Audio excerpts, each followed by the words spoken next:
Hello, good morning, students. Hello, how are you? Everyone is fine, very good. Now, today we are doing the remaining part of the accounting equations relating to the important formulas, rules of debit and credit, and T shape accounting. Okay, which is our last topic of accounting equation. So, please listen very carefully. First of all, we discuss about the formulas. ठीक है ना। First formula देखो, हमें पता है कि starting में हमने अकाउंटिंग इक्वेशन को शुरू किया था, तो अकाउंटिंग इक्वेशन का फर्स्ट फॉर्मूला ही मैंने क्या पढ़ा था, assets is equal to liability plus capital. ठीक है, उसके बाद मतलब क्वेश्चन में कभी हमें एसेट्स लायबिलिटी या कैपिटल में से कोई एक टर्म मिसिंग हो तो हम उसको इक्वेशंस के ढंग से सॉल्व कर सकते हैं। ठीक है, उसके बाद हम हमारे पास से सेकेंड फॉर्मूला पे आते हैं। सेकेंड फॉर्मूला में देखो हमारे पास से बेटा क्या रहा, क्लोजिंग कैपिटल कैसे निकाल सकते हैं, क्लोजिंग एसेट्स में से क्लोजिंग लायबिलिटीज़ को माइनस कर दो तो हमें क्लोजिंग कैपिटल निकाल जाएगी। ठीक है, उसके बाद आते हैं हम प्रॉफिट पर। देखो प्रॉफिट के हमारे पास बेटा क्या है कि दो फॉर्मूलाज हैं। ठीक है, तो अब उसको हम एक एक करके आपके सामने स्टडी करते हैं। देखो पहला फॉर्मूला हमारे पास से प्रॉफिट के लिए क्या आ गया, प्रॉफिट का फॉर्मूला पहला क्लोजिंग कैपिटल में से ओपनिंग कैपिटल को आप माइनस कर दो, प्रॉफिट आ जाएगा। क्लोजिंग का मतलब जो लास्ट में जो बची हमारे पास कैपिटल, जो शुरू में मैंने लगाई वो तो ओपनिंग, जो C for closing, C for end. उसके बाद प्रॉफिट का एक और फॉर्मूला आ गया। अब देखो क्लोजिंग और ओपनिंग तो वही का वही हो गया। नया पॉइंट क्या आया मेरे पास, नया पॉइंट देखो एक आ गया, एक तो आया ड्राइंग। ड्राइंग आ जाए तो आप क्या कर देंगे, उसको प्लस कर देंगे। ठीक है, और एडिशनल कैपिटल आ जाएगी तो क्या कर देंगे, उसको माइनस कर देंगे। अब इसी फॉर्मूले को यदि हम थोड़ा सा और एलोबरेट करें, थोड़ा सा और बताऊं तो क्या है कि देखो ड्राइंग है, यहाँ पर क्लोजिंग कैपिटल को देखो मैंने यहाँ पर एंड की कैपिटल लिखा है। ठीक है, ध्यान से देखो दोबारा उसको, बिल्कुल देखो दोबारा इसको स्टार्ट करते हैं। एंड जो कि क्लोजिंग कैपिटल के नाम से जानी जाती है। फिर जो हमारे पास से क्या थी, कैपिटल एट द, जैसे जो ओपनिंग थी उसको हमने किस नाम से बताया, बिगनिंग। ठीक है, उसके बाद ड्राइंग के लिए देखो क्या क्या नेम हो सकते हैं, इसको हम ड्राइंग भी कह सकते हैं, withdrawal from the personal use. Additional capital को दूसरा नाम हम क्या डाल सकते हैं, देखो एडिशनल कैपिटल जो दे रखी है यहाँ पर, एडिशनल कैपिटल का जो दूसरा नाम है वो मेरे पास है क्या, capital introduce during the year, साल के दौरान जो मैंने कैपिटल लगाई है वो सब। ठीक है, इसके बाद तो देखो जो हमारे पास से जितने भी फॉर्मूलाज थे 4 वो आपने एक एक करके क्लियर कर दिए। ठीक है, तो ध्यान रखना इसके अकॉर्डिंग हमारे पास से कुछ क्वेश्चन है। उसके बाद हम लेके चलते हैं आपके नेक्स्ट पेज की तरफ, मैं आपको मूव कराता हूँ, जिसमें टी शेप अकाउंटिंग और डेबिट और क्रेडिट्स के कुछ रूल्स आ जाएंगे हमारे पास से। ठीक है, तो बेटा देखो meaning of the debit and credit, यहाँ से हम इसको लेके चलते हैं। All the accounts are divided into the 2 sides, जितने भी अकाउंट होते हैं उनको हम 2 भागों में बांट देते हैं। ठीक है, अब देखो 2 पार्ट्स में जब आप इसको बांट रहे हैं तो द लेफ्ट साइड, जो लेफ्ट साइड होती है ना, वो तो क्या होगी हमारे पास से ट्रेडिशनली उसको हम क्या कहते हैं, डेबिट साइड, और जो राइट साइड होगी उसको हम ट्रेडिशनली क्या कहते हैं, क्रेडिट साइड। ठीक है, डेबिट को हम एब्रीविएशंस सभी ने पढ़ी इंग्लिश के अंदर, शॉर्ट फॉर्म जिसे हम कहते हैं, तो डेबिट को हम किस नेम से जानते हैं, डीआर से, और क्रेडिट को किस नेम से जानते हैं, सीआर से। ठीक है, तो यहाँ पर देखो एक हम अकाउंट लेके चलने वाले हैं आपके सामने। देखो जैसे हमने कोई भी अकाउंट बना दिया, देखो अब आपके सामने क्या है, यहाँ पर देखो अकाउंट देख पा रहे हैं आप सभी, कौन सा है, मशीनरी एसेट्स अकाउंट है, कोई बात नहीं। लेफ्ट साइड को हमने किस नाम से जाना था, डेबिट से, राइट साइड को किस नाम से जाना था, क्रेडिट से। ठीक है, तो ये हमारे पास है मशीनरी अकाउंट का, ये बन गया। ठीक है, अब पॉइंट क्या है, बात आती है टी शेप। वास्तव में देखो क्या है, ये जितने भी अकाउंट्स होते हैं ना वो सभी टी शेप के ही होते हैं। अब देखो कैसे टी शेप बना, वो देखो जैसे इस शेप को देखो, मैं ना अभी आपके सामने ड्रॉ कर रहा हूँ इसको, ये आप देख रहे हैं, देखो अभी क्या बना, टी बन गया आपके सामने, देख पा रहे हैं। हाँ, तो देखो the above account resemble the English capital letter, कहता है किससे मिलता जुलता है, रिजेंबल्स किससे हो रहा है, ये टी शेप से हो रहा है। As such it is the often called the T shape account, इसलिए हमने इसका नाम क्या रख दिया, टी शेप अकाउंट रख दिया। और अकाउंट को शॉर्ट फॉर्म में हम नॉर्मली A/C कर देते हैं अकाउंट करके। ठीक है, जिससे में हमें कंप्लीट लेटर ना लिखना पड़े। उसके बाद हम कुछ रूल्स आते हैं डेबिट एंड क्रेडिट्स के लिए, कि रूल्स में हमारे पास ये क्या देखो, in rules of the debit and credit, in order to decide when to write the debit side of an account and when to write the credit side of the account. मतलब अब वो कहता है कि किसको मैं डेबिट साइड में लिखूँ, किसको मैं क्रेडिट साइड में लिखूं, कैसे पता चलेगा इस चीज़ के लिए। ठीक है, तो क्योंकि हमारे पास से अब क्या है, इसको सीखने के लिए हमारे पास से हमें नेक्स्ट पेज पर अपने आप को मूव करना पड़ेगा कि हमारे पास दो अप्रोचेस हैं। क्या अप्रोचेस हैं, देखो फर्स्ट जो अप्रोच है मेरे पास, वो अप्रोच आपके सामने देखो आती है। एक अमेरिकन अप्रोच है, देख पा रहे हैं हम ऊपर, एक है हमारे पास अमेरिकन अप्रोच जिसे हम मॉडर्न कहते हैं। ये इंग्लिश अप्रोच जो कि ट्रेडिशनल थी, पुरानी थी, ठीक है, और डबल एंट्री सिस्टम बेस भी कह सकते हैं इसको। अब अमेरिकन अप्रोच में देखो हमारे पास से क्या आ रहा है point, the rules of debit and credit depending upon the nature of the account. देखो सबसे बड़ी बात कहते हैं नेचर ऑफ अकाउंट्स पे डिपेंड करेगा। For this purpose all the accounts are classified into the 5 categories. इसलिए सभी अकाउंट्स को हम कितने पार्ट्स में बांट देते हैं, 5 पार्ट्स के अंदर बांटते हैं। किसके अकॉर्डिंग, अमेरिकन अप्रोच के अकॉर्डिंग। तो ठीक है, हम एक एक करके इसको स्टार्ट करते हैं। सबसे पहले हम आपके सामने देखो लेके चल रहे हैं कि जो इसके 5 पार्ट्स थे वो कौन कौन से हैं, जैसे assets approach, liabilities accounts, capital account, revenue account और लॉसेस एंड एक्सपेंडिचर अकाउंट। अब इसको हम वन बाय वन लेकर इसको डिटेल में चलते हैं। ओके ठीक है, सबसे पहले हम एसेट्स अकाउंट पर लेके चलते हैं। कह रहा है कि increasing in the assets will be recording in the debit side. मतलब एसेट्स अकाउंट का क्या नियम है, आपको क्या ध्यान रखना है, यदि आपकी एसेट्स इंक्रीज हो रही है तो आपको कहाँ दिखाना है, डेबिट साइड में। यदि आपकी एसेट्स क्या हो रही है, डिक्रीज हो रही है, ठीक है, तो आपको कहाँ दिखाना है, उसको क्रेडिट साइड में। बात ध्यान तक रख लेंगे इसको बेटा। एसेट्स कहाँ बढ़ेगा, डेबिट में, और कहाँ कम होगा, क्रेडिट में। देखो नीचे लिखा भी है, जैसे मान लो मैंने फर्नीचर एक परचेज कर लिया। अब फर्नीचर परचेज करने से हमारे पास से क्या हो जाता है, फर्नीचर परचेज करने से देखो बेटा हमारे पास से क्या हो जाता है, ध्यान देंगे एक बार आप एक पॉइंट के लिए। हाँ देखो, फर्नीचर परचेज करने से देखो हमारे पास से क्या प्रॉब्लम आई कि इसमें देखो हमने क्या किया दोबारा इसको देख लेते हैं, एक बार दोबारा फिर चेक करते हैं इसको बेटा। देखें assets, increasing in the assets, कहाँ बढ़ाएंगे हम इसको, डेबिट साइड में।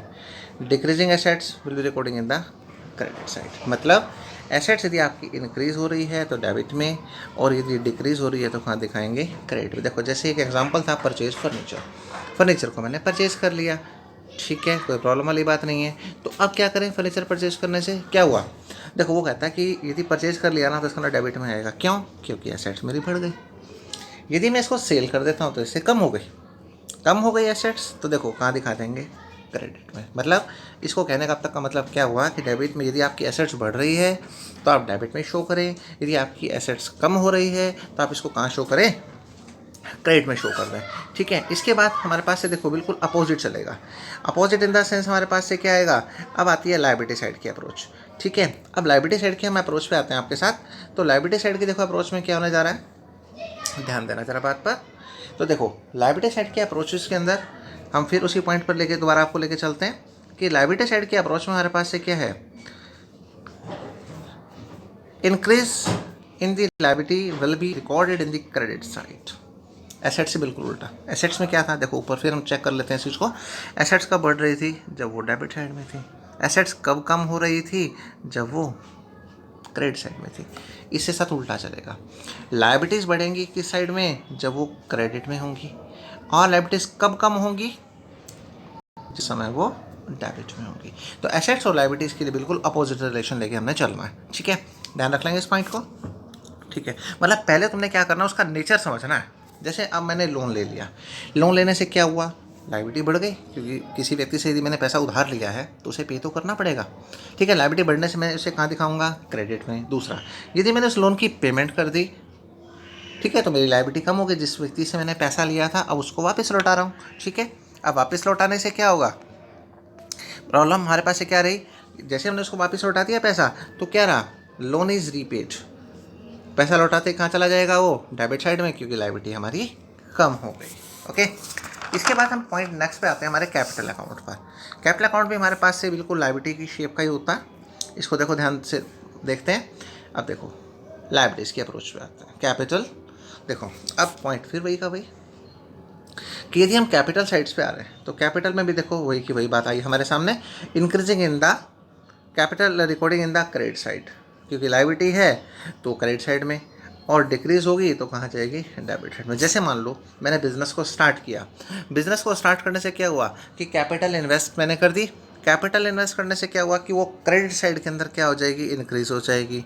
और यदि कैपिटल को मैं विड्रॉ कर लूँगा अपने पर्पज़ के लिए, क्या कर दूंगा, कम कर दूंगा, निकाल लूँगा पैसे को, तो वो कहाँ जाएगी, डेबिट साइड में आ जाएगी। ठीक है, इसके बाद हम नेक्स्ट पॉइंट की तरफ अपना मूव करते हैं, रिवेन्यू, जो कि हमारी इनकम का आइटम होता है। इनकम में क्या होता है कि इनकम क्रेडिट साइड में इंक्रीज होती है और एक्सपेंसेस डेबिट साइड में इंक्रीज होते हैं। ठीक है, तो देखो इसके हम 4th नंबर पॉइंट के ऊपर आपको लेकर चलते हैं एक बार। तो देखो चेक करें, रिवेन्यू जितनी भी इंक्रीज होंगी, जितनी भी गेंस होंगी, ठीक है, सब कहाँ आएंगी, क्रेडिट साइड में। ठीक है, यदि इनकम बढ़ रही है तो क्रेडिट में, और कम हो जाएगी तो डेबिट में। ठीक है, इसी तरह पॉइंट नंबर 5 है हमारे पास से, यदि लॉस है तो लॉस हमारे डेबिट साइड में बढ़ते हैं, जितने भी लॉसेस होंगे। यदि लॉसेस इंक्रीज हो रहे हैं तो देखो उनको हमने कहाँ दिखाना है, यदि आपके all increases in the losses expenses को कहाँ दिखाएंगे, डेबिट में। यदि कम हो रहे होंगे तो नेचुरल उसकी बात है कहाँ जाएंगे, क्रेडिट साइड में। ठीक है, अब हम कुछ एग्जाम्पल आपके साथ लेके चलते हैं। ठीक है, जिसमें नेचर भी आएगा, एसेट्स भी आएगा। ठीक है, तो क्वेश्चन को देखो ध्यान से समझना। सबसे पहले देखो एग्जाम्पल मेरे पास अब इस समय क्या आ रहा है, देखें आप ज़रा ध्यान से। देखो एग्जाम्पल में हमारे पास से देखो क्या शो करना किया उसने, देखो ध्यान दो। सबसे पहले कह रहा on which side will increase in the following account, also mention the nature of account. दो बातें आपको बतानी, एक तो नेचर उसका और किस साइड वो इंक्रीज हो रही है। जैसे मान लो पहले पहले हमारे पास से क्या आ गया, कैश आ गया। ठीक है, कैश क्या है मेरी, एसेट्स। एसेट्स कहाँ बढ़ती है, डेबिट साइड में। मशीनरी क्या है, एसेट्स। ठीक है, कहाँ बढ़ेगी, डेबिट साइड में। डेटर्स क्या है मेरी, एसेट्स, देनदार, जिन लोगों ने मेरा पैसा देना है। ठीक है, तो भी इंक्रीज डेबिट साइड में। अब क्या आ गया, क्रेडिट आ गया। क्रेडिटर्स आने से क्या हुआ कि मेरी लाइबिलिटीज़ बढ़ गई। लाइबिलिटीज़ कहाँ बढ़ती हैं, क्रेडिट साइड में। प्रोप्राइटर भी लाइबिलिटीज़ की तरह होता है। ठीक है, क्योंकि उसने जो कैपिटल बिजनेस के अंदर लगाई है, तो बिजनेस की क्या लाइबिलिटी बनती है कि वो उसको विद इंटरेस्ट पे करे, क्योंकि बिजनेस को और उसके मालिक को, ऑनर को, ठीक है, प्रोप्राइटर को, उससे अलग माना गया है। दोनों अलग अलग यूनिट्स हैं। ठीक है, उसके बाद रेंट रिसीड हुआ तो हमारी इनकम बढ़ गई, है ना। तो इनकम बढ़ी तो भी वही पॉइंट आ गया देखो हमारे सामने। यदि आपकी इनकम इंक्रीज हो रही है तो कहाँ आएगी, इनकम को हम कहाँ बढ़ाएंगे, क्रेडिट साइड में बढ़ाएंगे, है ना। सैलरी यदि हमने पे कर दी तो खर्चे बढ़ गए, खर्चे कहाँ बढ़ेंगे, एक्सपेंसेस कहाँ बढ़ेंगे, डेबिट साइड में। इंटरेस्ट रिसीव हो गया तो मेरी इनकम थी, इनकम है तो कहाँ बढ़ेगी, क्रेडिट साइड में। ठीक है, मतलब उन नेचर्स को पहले समझो कि अकाउंट्स के जो हमने 5 भी नेचर डिस्कस किए आपके साथ, उनको पहले ध्यान में लगाओ और फिर इनको पढ़ना शुरू करो। अब देखो अब तक इंक्रीज़ की बात की मैंने आप लोगों के साथ, अब मैं बात करता हूँ कि डिक्रीज़ क्या होगा। बात वही है अभी भी कि हमें पहले नेचर को समझना पड़ेगा उसके, कि डिक्रीज कहाँ पर हो रहा है। ठीक है, देखो डिक्रीज और उसका फिर नेचर बता दो। अब देखो फर्नीचर है, क्या हुआ, एसेट्स। एसेट्स कहाँ बढ़ती है, डेबिट में, तो डिक्रीज कहाँ होगी, नेचुरल सी बात है, क्रेडिट में होगी। सैलरी हमारे लिए क्या है, खर्चा है। ठीक है, खर्चा है तो क्या होगा हमारे लिए, खर्चा है तो खर्चा कहाँ में हमारे पास से जो बढ़ता है वो हमारे पास से बढ़ता है डेबिट साइड में।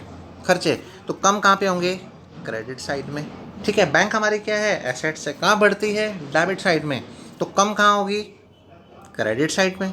तो आपको ये बात को ध्यान रखना पड़ेगा सारा कि कहाँ इंक्रीज हो रहा है और कहाँ पर डिक्रीज हो रहा है। ठीक है, इसके बाद हमारे पास से जो नेक्स्ट पेज है हमारे पास से टी शेप अकाउंटिंग का आता है, जिसमें 2 टाइप के मैं अकाउंट्स आपसे डिस्कस करता हूँ, एक एसेट्स के लिए और एक लायबिलिटीज़ के लिए, जिससे कि कंसेप्ट और भी ज़्यादा हमारा क्लियर हो जाए।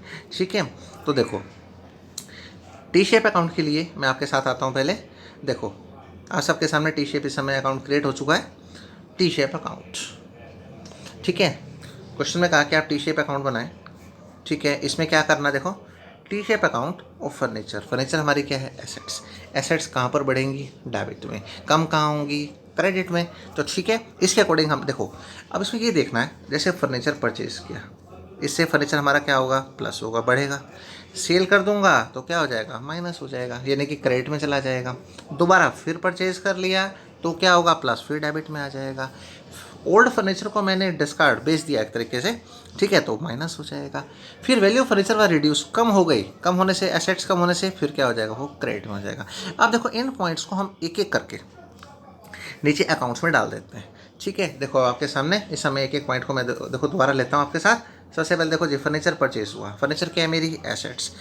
कहाँ बढ़ेगी, डेबिट में। कम होगी क्रेडिट में। सबसे पहले देखो फर्नीचर परचेज किया, इसको हम लिखते हैं नरेशन से टू कैश, उसको मैं बताऊंगा टू और बाय। होता क्या है कि डेबिट साइड में जब किसी आइटम को लिखा जाता है तो वो टू से आएगा बेटा, और जब क्रेडिट साइड में लिखा जाएगा तो किससे आएगा, बाय से आता है। ठीक है, अभी इस चीज़ को समझो, फिर धीरे धीरे बताऊंगा उनको अकाउंट को जब हम प्रिपेयर करेंगे।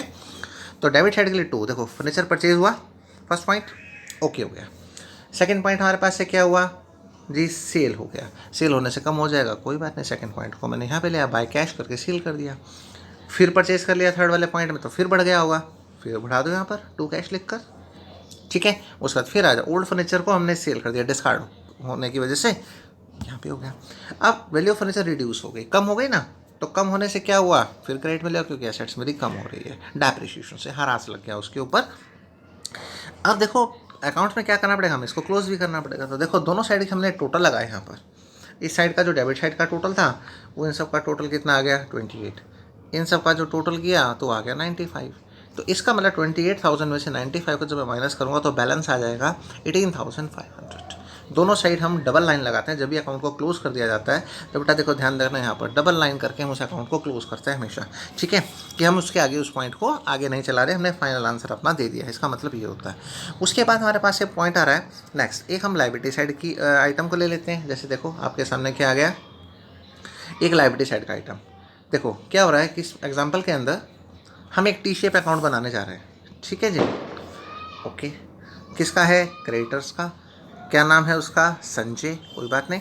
तो अब देखते हैं, जब क्रेडिटर्स की वजह से, देखो क्रेडिटर क्या होंगे, देखो purchase a goods from Sanjay, Sanjay से मैंने गुड्स खरीदा, तो सीधी सी बात है कि जब मैंने परचेज संजय से किया होगा तो मेरा वो क्रेडिटर है ना। तो क्रेडिटर हमारे पास से कहाँ बढ़ेंगे, हमें पता है क्रेडिट साइड में क्रेडिटर बढ़ते हैं और डेबिट में कम हो जाते हैं। टू और बाय का वही प्रोसेस रहेगा, डेबिट में टू रहेगा और क्रेडिट में बाय। अब देखो फर्स्ट पॉइंट को मैं लेता हूँ, purchase goods from Sanjay, Sanjay से मैंने गुड्स खरीदा, कितने का, 40,000 रुपये का, कोई प्रॉब्लम वाली बात नहीं है। तो इससे मेरे क्या, वो उधार में खरीदा होगा क्योंकि क्रेडिट में खरीदा, क्रेडिट आ रहा है। तो उधार में खरीदने से क्या हुआ, लाइबिलिटी बढ़ गई, कोई बात नहीं, बाय परचेज लिखकर मैंने लाइबिलिटी को बढ़ा दिया। फिर मैंने पे कर दी अगली बारी में संजय को। अब संजय को यदि मैं पे करूँगा तो क्या होगा, मेरी लाइबिलिटी कम हो जाएगी, टू कैश करके उसको मैं पे कर देता हूँ। फिर क्या हुआ, थर्ड पॉइंट में मैंने फिर परचेज कर लिया संजय से गुड्स उधार में। ठीक है, फिर लाइबिलिटी बढ़ गई, फिर मैंने यहाँ लिख दिया उसको। फोर्थ पॉइंट में क्या आया, गुड्स रिटर्न कर दिए संजय को मैंने, कितने के, 2,000 के। वापस करने से क्या हुआ, क्रेडिटर फिर मेरे कम हो गए। उसका फिर मैंने पे कर दिए संजय को 20,000, फिर कम हो गए। ठीक है, सेम प्रोसेस, हम उसको आगे बढ़ाते हैं, टोटल लगाना है और उसके बैलेंस को निकाल लेना है। यहाँ हमने टोटल देखा 56,000 आ रहा है क्रेडिट साइड का, डेबिट साइड का टोटल देखा 47,000 आ रहा है, तो दोनों को माइनस करके 9,000, जिससे दोनों साइड कितने हो गए, 56 हो गए। तो ये आपका बेटा टी शेप अकाउंट था। ठीक है, अब इसके अकॉर्डिंग हम जो है न्यूमेरिकल की प्रैक्टिस करेंगे। ठीक है, तो आप ध्यान से इस वीडियो को ध्यान से समझो, उसके नेचर को समझो, क्यों डेबिट है, क्यों क्रेडिट है। ठीक है, till then have a nice day and do your work very sincerely, okay, and regularly, okay, have a nice